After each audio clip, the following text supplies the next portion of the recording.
Hey Roberto and Monica, this is Corey Gant with Gant Property Inspections. I'm just finishing up this inspection for you at 810 Birch Street, and so I'd like to do a couple of video walkthroughs, one on the outside, one on the inside. Overall it seems like a real livable house. No major concerns that I can think of, just a few maintenance things.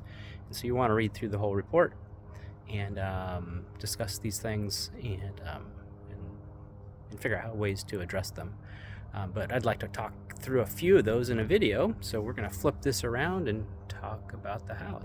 It's just sunset right now, viewing away towards the west neighborhood and the house.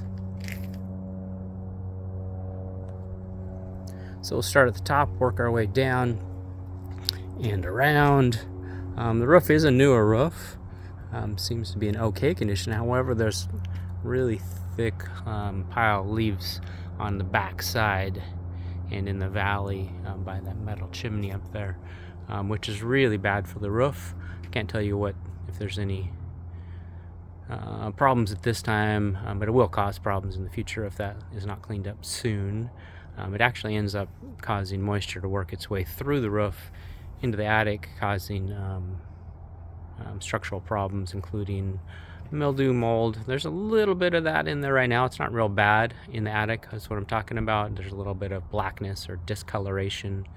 Right now it's not too bad at all, but there's pictures in the report of that. But anyway, the leaves do need to be cleaned off and kept cleaned off. Trees and bushes that do drop onto the roof means there's a little bit more maintenance. Needs to be cleaned off on a regular basis. The gutters as well. Gutters right now are full of debris, and this front one here is full of water as well because it's not able to drain. But that's about it for the roof. It seems to have pretty good ventilation. The metal chimney's in okay condition. The screen at the top's missing, so it can't allow pests or birds to get in there. So anyway, that's in the report. Coming down the side, we have T111 siding, which overall it seems to be in pretty good shape. I didn't note any real rot. There are a few places where the paint is peeling, and some of the grooves, especially on the south side, don't really have enough paint, and so that eventually causes the paint to peel up and to get loose and bubble up and peel. Here there's a little bit of dirt and stuff that should be rinsed off. Recommend washing the house down at least once a year, but the paint will want to look at that. There's some peeling there at the bottom there, and that will get worse with moisture. And eventually, if it's not painted, it might lead to rot at the bottom edge of this type of siding. See some more there. There's raw paint. And then there's also this low voltage wire, which any wires that aren't being used, I recommend removing. It actually causes problems there with the siding because moisture, where they're stapled, moisture can intrude and cause it to eventually rot. Here again, probably from that cable, cause the paint to get loose. And there's a bunch of cables here. Probably most of them aren't needed any longer, but you want to verify that and then remove the ones you don't need. Loose paint there and raw wood. And around the windows, you want to make sure that caulking's upgraded. Sorry, missed there. It's not too bad, but if moisture can get in there, then that causes rot. There's the window on the front. Has some pretty big cracks in the caulk that should be filled up. Gas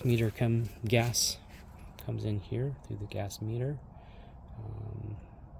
So in an emergency, you can turn this valve with a wrench if you need to turn it all off. We don't like to see ivy growing on the house. Causes damage, and it's actually considered a noxious weed because it's hard to control. So it's here and there, and the back corner of the yard. The whole fence is covered with it. So I would start fighting it if it was me. Getting some more loose paint, and in the grooves of the T111 siding, it's a bit thin. Loose paint there coming up. There's probably some moisture came out around the downspout at some point. Caused a little bit of moss to grow there and loosen up the paint. Continuing on around. Got a nice deck here in the front, but it also hasn't been maintained very well. Actually, I didn't notice this before, but a lot of moss there on this edge underneath this planter. And that's real bad for holding moisture. And then also the pile of leaves are really bad for holding moisture. The blackness is actually a fungus or algae that can be cleaned off. Well, it's dirt and most likely a black fungus that cleans off pretty easily. So I'd recommend getting rid of all the leaves, cleaning it off, possibly getting rid of any large bushes or trees that are close to the house. If you like this, it is kind of cool. Then you just have to maintain it. Keep it off the house. Keep the deck cleaned up. Okay. Garage door seems to be in good shape. Concrete seems to be in good shape. I think that's about it for the outside. Your water meter's kind of right in the middle of the yard by the fence over there. There's pictures of that in there, and it's just a little bit hidden. Not a big deal. And electrical comes in side of the garage over here. Yeah. From underneath the ground. Nope. Guess I was wrong. Guess it's on the back of the garage. But as we walk by, take a look at this air conditioner. It is over 30 years old. I don't test them when the weather's this cold, which was actually freezing this morning. But it is definitely older air conditioner. I'm not saying it doesn't work, but I would recommend it be looked at and tested by HVAC tech. Here's where the power comes in from underneath the ground to the meter. You have double garage doors, which is pretty cool, but the spring on this one is spring and cable aren't working correctly. Also, three covered areas, which are nice. Just as I think about it, this one, however, it just has screws nailing the ledger board up, small screws, which isn't super safe. Should have lag bolts that go into framing. Okay. All right, let's work our way back around. Talk about the inside.